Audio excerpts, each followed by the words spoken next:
안녕하세요 여러분, 미르입니다. 오늘은 제가 7월 달에 쓴 독서 노트를 보여드리고, 그리고 또 7월에 중점적으로 읽었던 카라마조프가의 형제들 얘기를 좀 해보려고 해요. 그렇게 두꺼운 책들은 항상 저거를 내가 한번 언젠가 완독해보고 싶다라는 생각이 들지만 시도를 해보기가 참 어렵고, 그리고 시도를 한다고 해도 성공하기가 참 어렵잖아요. 근데 저도 마찬가지로 여러 번 실패했던 작품이었는데, 필사 모임에 참여하신 분들이랑 같이 이렇게 책을 읽고, 또 제가 인스타그램에 매일 그 하이라이트에다가 오늘 몇 페이지 읽었다라고 인증을 하니까 그게 조금 완독을 하는데 효과가 있더라고요. 사실 이 책은 제가 별로 기대하지 않고 읽었는데, 사실 이거 인생책이 될 수도 있겠다라는 생각을 했어요. 왜냐하면 중간중간에 너무 좋은 부분이 많았고, 지금 제가 처한 어떤 상황과 이런 타이밍이 딱딱딱 맞아가지고 내가 어느 시점에서 이때를 돌아봤을 때 이 책이 생각나겠다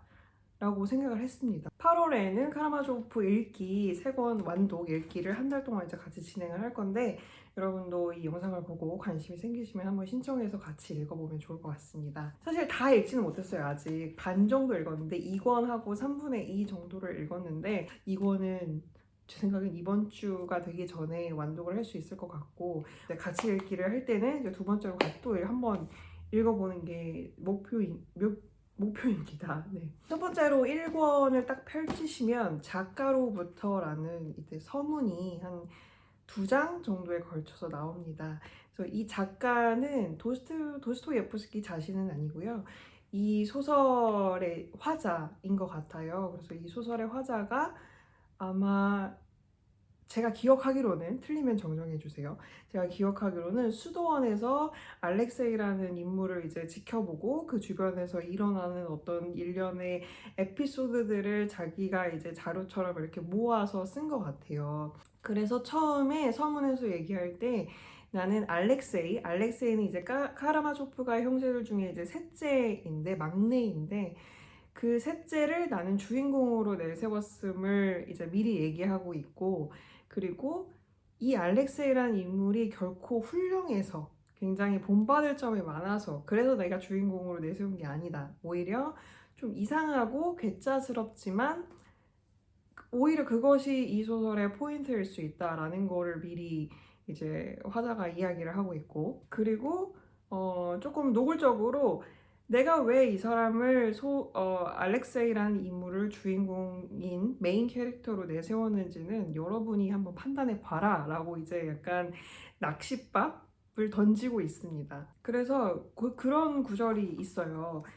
첫 번째 이야기를 접하고 나면 그땐 이미 독자가 스스로 두 번째 이야기를 읽을 가치가 있는지 없는지 결정할 것이다. 그리고 공정한 판단을 내리기 위해서 기필코 끝까지 완독하길 원하는 섬세한 독자들도 있다. 벌써부터 좀 아쉬운 점은 이 카라바조프가의 형제들이 이렇게 두꺼운 분량이지만 이거는 애초부터 도스토예프스키가 기획한 그 카라마조프가의 형제들 1부작이라고 합니다.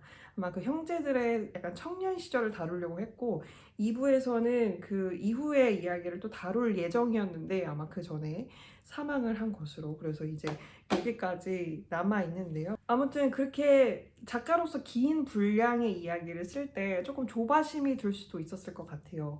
이 이야기의 핵심은 처음이 아니라 뒤로 갈수록 이 이야기를 끝까지 읽을수록 내가 전달하고자 하는 바를 전달할 수 있었을 텐데, 초반에 에이 이거 뭐야 그냥 통속 소설이잖아, 아니면 지루하잖아 막 이렇게 생각을 하고 독자들이 이렇게 책장을 덮는 경우도 많으니까, 거기서 어떤 약간의 그 화자의 높아심 같은 게 좀 드러나는 대목이어서 개인적으로 재밌기도 했고, 그 뒤에 이제 또 얘기하잖아요.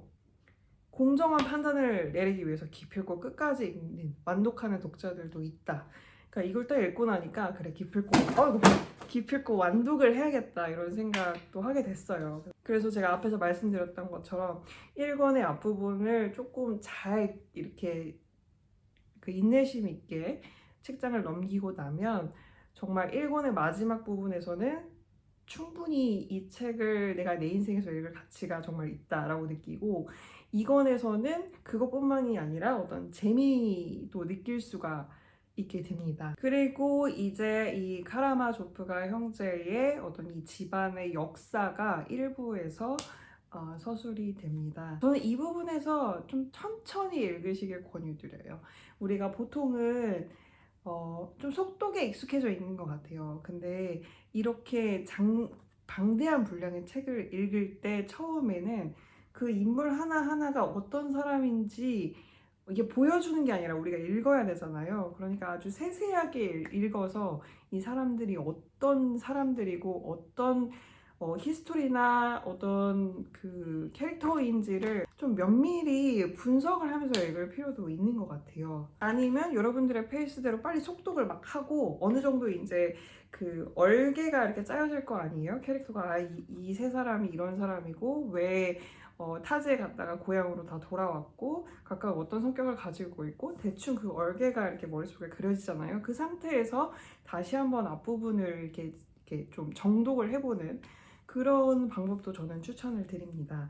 그리고 등장인물 이름이 헷갈리실 때에는 무조건 쓰세요. 연습장에다가 이름을 하나하나 쓰는 방법이 굉장히 머릿속에 그 입력하는 데 도움이 되고요. 물론 앞장에 등장인물 이름이 나와 있어요. 근데 우리가 책을 읽다가 또 앞으로 돌아가서 누구지? 이렇게 보는 게 좀 번거롭잖아요.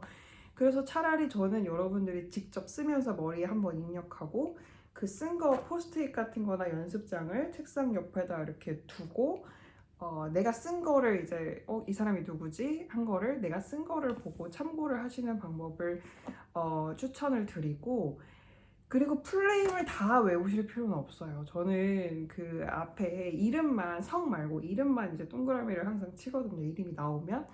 그러면은 보통 이제 모음으로 머릿속에 각인이 되는 편이에요. 뭐 알렉세이 같은 경우에는 이을 리을 시옷으로 이렇게 각인이 된다든지, 드미트리는 뭐 미음 티읕 뭐 이렇게 각인이 된다든지, 그런 식으로 이제 정확한 이름이 아니어도 뭔가 이렇게 그 모음과 자음의 어떤 이미지적으로 기억을 한달까? 그리고 이 사람이 어떤 사람인지 초반에 아까 말씀드렸던 것처럼 캐릭터를 좀 잘 파악을 하면 그 맥락 안에서 이 사람이 누군지를 알 수가 있어요.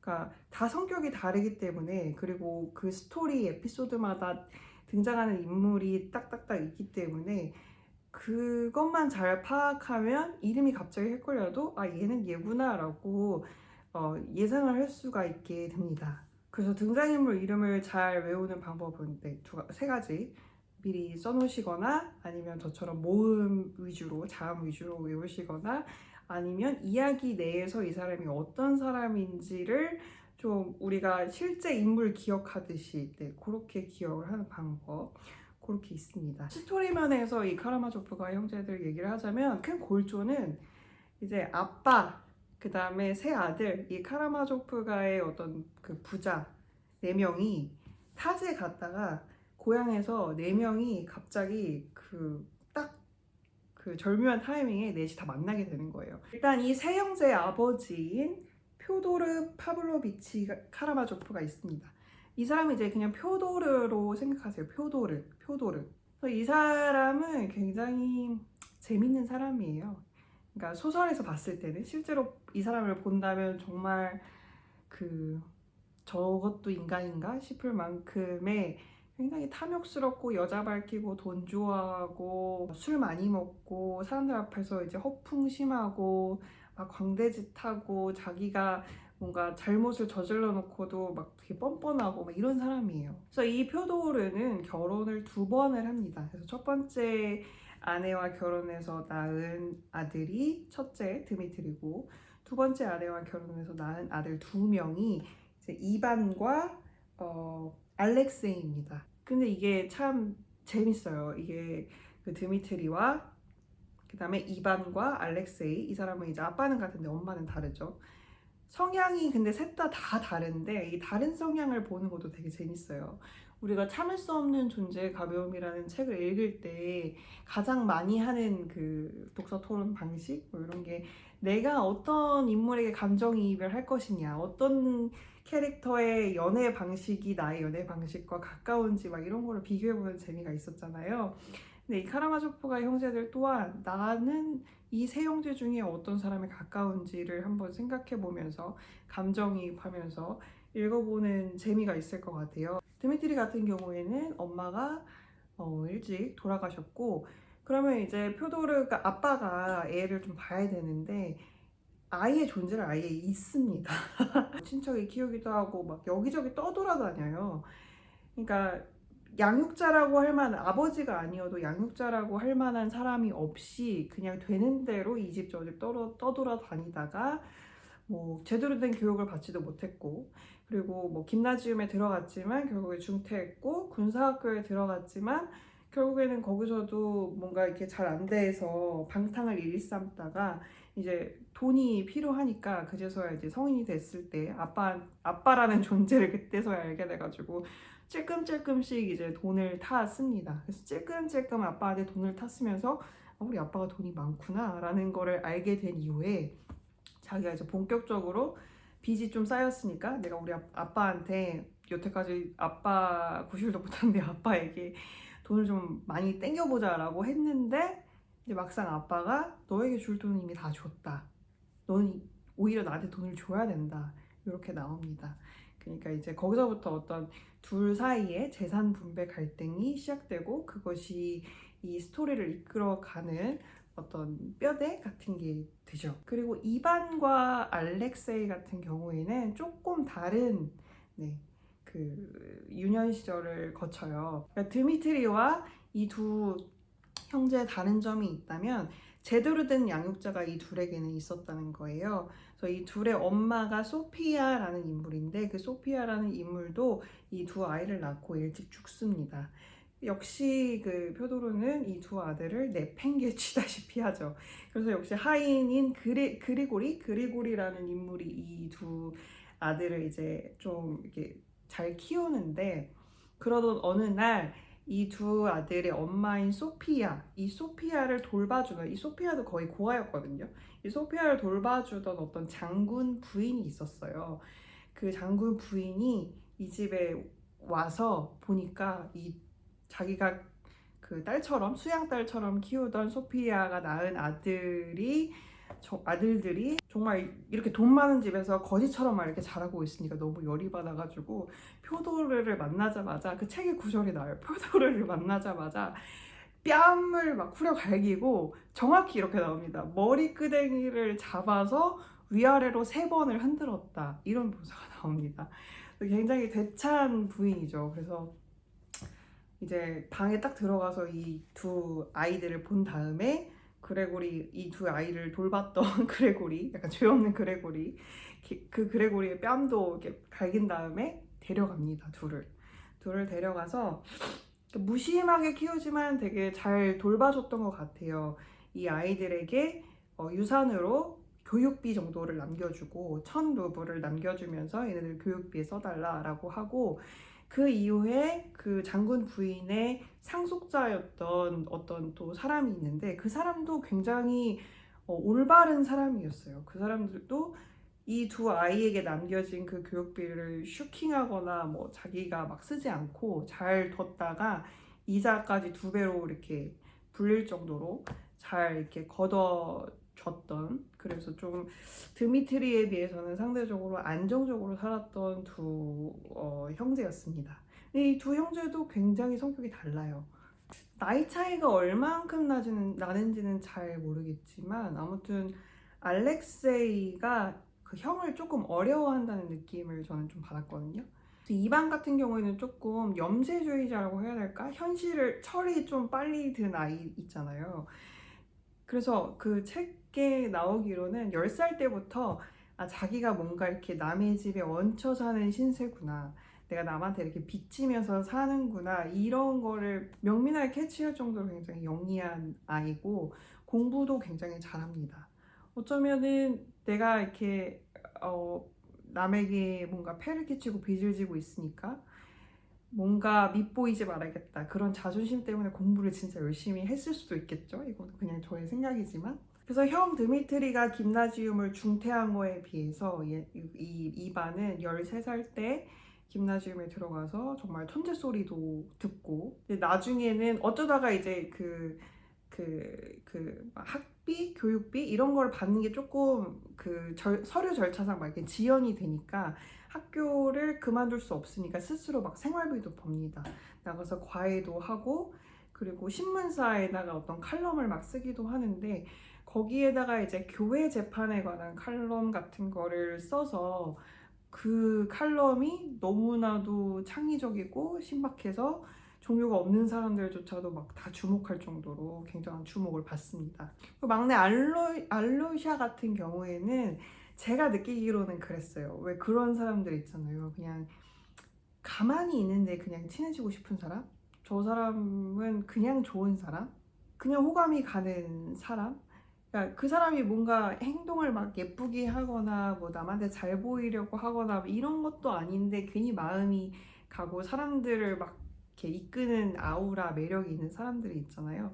알료샤가 약간 그런 인물로 묘사가 됩니다. 타고나기를 사람의 마음을 흔드는 구석이 있는 사람인 것 같아요. 근데 이 알렉세이의 특이한 점은 엄마가 이 알렉세이가 3살 때 돌아가셨어요. 근데 그 엄마와의 어떤 기억이 있습니다. 자기가 생각하는 엄마의 기억이 이미지가 선명하게 머릿속에 있습니다. 그 부분도 굉장히 인상 깊은데 보시면은 이거를 기억한다고? 갓난애기 때 이거를?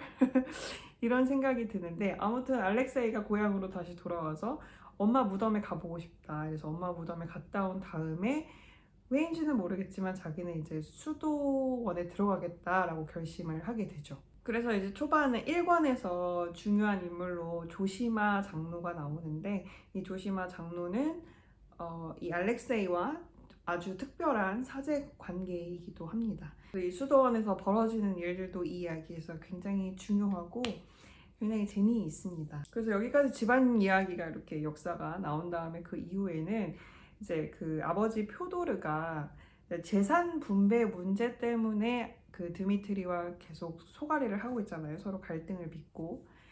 그래서 이제 자기 셋째 아들이 수도 승이니까 이제 내가 조시마 장로를 찾아가서 수도원을 찾아가서 아들의 어떤 인맥을 이용해서 가서 어떤 화해 분위기를 좀 이렇게 조성해봐야겠다. 종교적 힘을 빌려서 화해 분위기를 조성해가지고 처리를 해봐야겠다라는 생각으로 이제 수도원을 찾아가죠. 찾아가서 장로와 다른 신부와 이제 저녁을 먹으면서 형제들이 막 모여서 얘기를 하는데 물론 좋게 끝나지 않습니다. 굉장히 굉장히 막 아들이 아버지를 이렇게 치는 근데 되게 얄미워요. 표도르라는 사람이 굉장히 밉살스럽습니다. 그러니까 근데 그런 사람이 어떤 문학 작품이나 영화에서는 감초 역할을 톡톡히 하는 것 같아요. 되게 웃겨요. 그래서 그런 재산 분배 문제가 일단 그 표도르와 드미트리 사이에 있고 두 번째 문제는 이제 여자 문제예요. 이거 좀 웃긴데 그 드미트리와 아버지는 또한 같은 여자를 두고 서로 질투를 합니다. 그러니까 그 여자는 일단 누구한테 갈지 갈피를 못 잡은 상황이고 근데 2권에서 이 여자의 마음을 정확히 알 수는 있지만 어쨌든 1권에서는 돈이 많은 이 표도르한테 갈지 아니면 좀 돈은 좀 없지만 잘생기고 뭔가 열정이 많은 이 드미트리한테 갈지 이 여자가 그거는 이제 잘 모르는 상태에서 한 여자를 두고 부자가 갈등을 빚습니다. 근데 결국 조시마 장로가 거기서 어떤 중재 역할을 하지를 못해요. 이미 뭐 어떤 사랑과 욕망과 이런 거에 사로잡힌 사람들을 구제할 수 있는 방법은 신도 없겠죠. 결국에는 더 파탄이 나고 마는데 그 와중에 이제 조시마 장로가 알렉세이에게 속세로 가라라고 얘기를 합니다. 그러니까 이 알렉세이는 의아한 거죠. 나 여기서 진짜 수행 잘하고 있는데 내가 세상에서 가장 존경하는 스승이 속세로 가라고 한 이유가 뭘까? 근데 또 말을 굉장히 잘 듣기 때문에 어쨌든 속세로 나가서 그 형제들을 다 이렇게 봅니다. 그래서 제가 1권을 읽고 되게 놀랬던 건 이게 하루 동안의 일이야? 였어요. 그러니까 물론 앞에 집안의 역사 같은 경우에는 뭐 역사가 쭉 나오지만 그 이후에 이제 수도원에서부터 이뤄지는 일, 단 하루 동안의 이 형제가 겪는 일이었던 거예요. 그래서 하루가 정말 길다라는 생각을 들면서 굉장히 미친 필력이다라는 생각을 했더랬습니다. 네. 제 관점에서 봤을 때는 아주 영혼이 맑은 아직은 세상 물정을 잘 모르는 그런 막내 알렉세이의 속세 체험기 같았어요. 그러니까 이 온갖 어떤 활극 같은 느낌? 막장 활극 같은 느낌의 어떤 형제들 사이에서, 아빠 사이에서, 아니면 뭐 다른 에피소드들을 바라보는 어떤 알렉세이의 시각 같은 것들이 되게 흥미로운데, 만약에 알렉세이가 첫째이거나 뭐 둘째이거나 이러면 조금 와닿지 않았을 수도 있을 것 같아요. 그 형제 중에 가장 막내이고 이제 수도사가 된 지도 얼마 안 됐고, 뭐 요런 시점에서 어떤 미션을 받고 속세에 가봐라. 왜냐면 어쨌든 속세를 다 경험하지 않은 상태에서 수도원에 들어간 거잖아요. 그러니까 그거를 계속 생각해 보게 돼요. 왜 장로가 이 알렉스에게 속세로 가라고 했을까? 그거를 저는 소설을 읽으면서 계속 생각하게 해보게 되는 문제 중에 하나였고요. 그리고 이 소설은 비단 그 형제들만의 이야기만 나오는 것이 아니라 그 수도원을 들락날락거리는 어떤 신도들의 어떤 믿음에 관한 얘기, 그 사람들의 뭐 그 민중들의 얘기, 아니면 그 카라마조프 형제들의 고향인 그 동네에서 벌어진 어떤 에피소드들, 이런 것들도 굉장히 흥미롭고, 결과적으로는 그 뒤에 그 서머리에 써있듯이 어떤 사랑과 욕망, 뭐 삶, 죽음, 신, 믿음, 이런 것들에 대해서 우리가 어떤 윤리적 잣대를 댈 수 있는가를 끊임없이 고민하고, 끊임없이 이제 이 캐릭터들을 가지고 실험을 하는 듯한 느낌도 있고요. 저는 그 제 관심 분야여서 그런지 어떤 그 인간성, 교육과 관련된 인간성, 아이들에 대한 도스토예프스키의 어떤 관점 같은 것도 볼 수가 있었어요.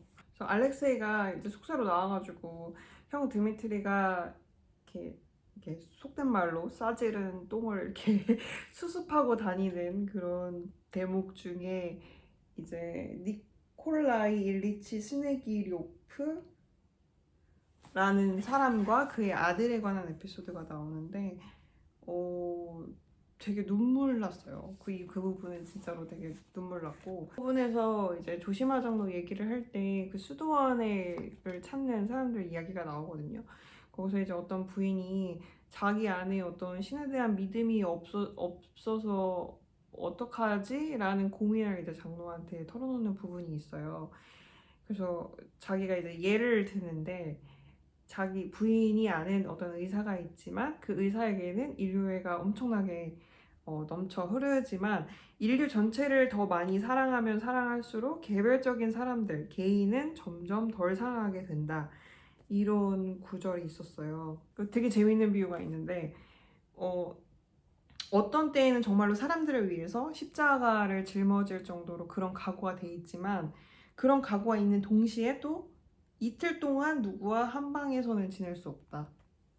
이게 되게 아이러니하지 않나요? 그러니까 내가 인류 전체를 위해서는 십자가에 못 박혀 죽을 수도 있겠다라는 각오가 돼 있는데, 같은 방 안에서 어떤 내가 미워하는 사람과 한 방에 한 이틀 동안 있어봐라라고 한다면 어떤 나의 자유를 어떤 침해받는 것 같은 생각에 이제 못 견뎌 하는 그런 이중적인 심리 같은 거를 이렇게 지적할 때 굉장히 공감이 갔어요.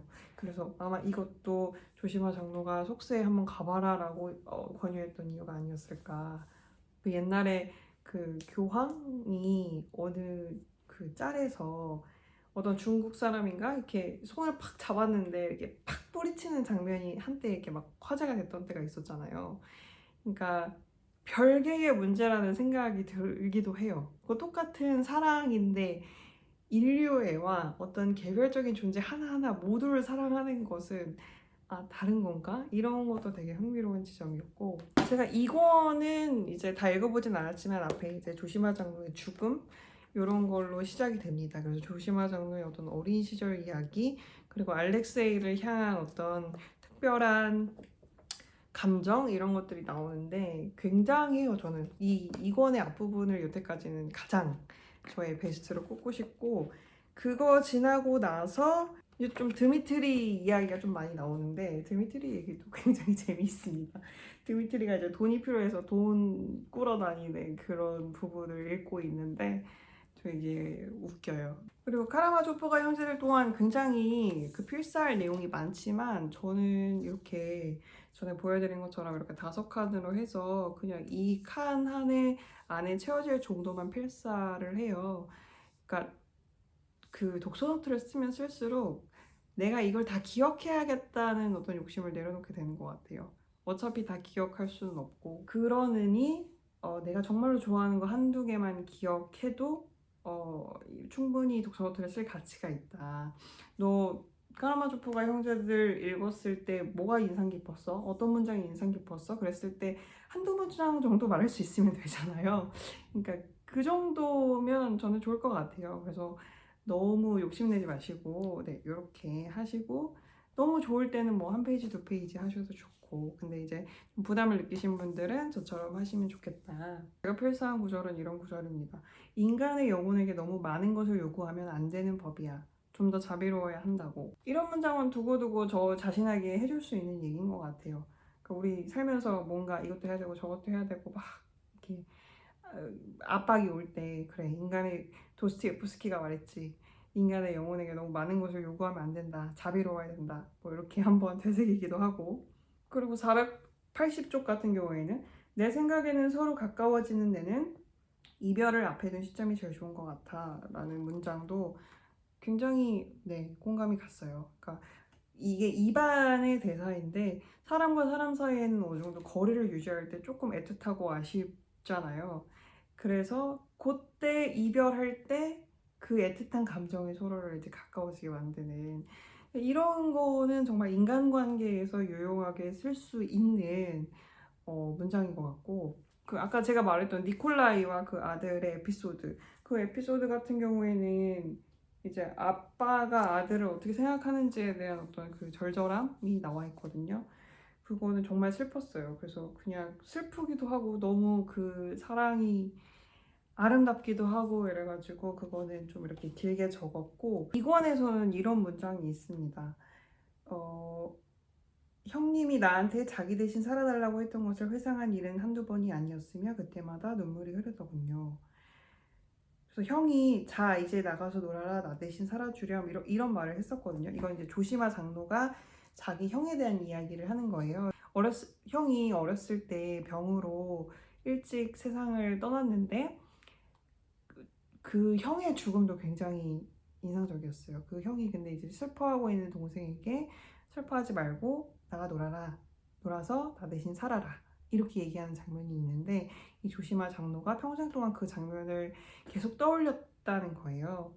그래서 이것 또한 정말로 생각해 볼 여지가 많은 대사죠. 그래서 이런 식으로 막 여러분들의 마음의 비수처럼 확 꽂히는 이렇게 많은 분량의 책을 읽더라도 그런 문장 한 문장만 이렇게 품고 살아가신다면 굉장히 의미 있지 않을까라는 생각을 했습니다. 그래서 오늘 영상은 여기까지고요. 7월, 8월 필사 모임 신청 그리고 까라마조프가의 형제들 같이 읽기 반 요거는 따로따로니까요.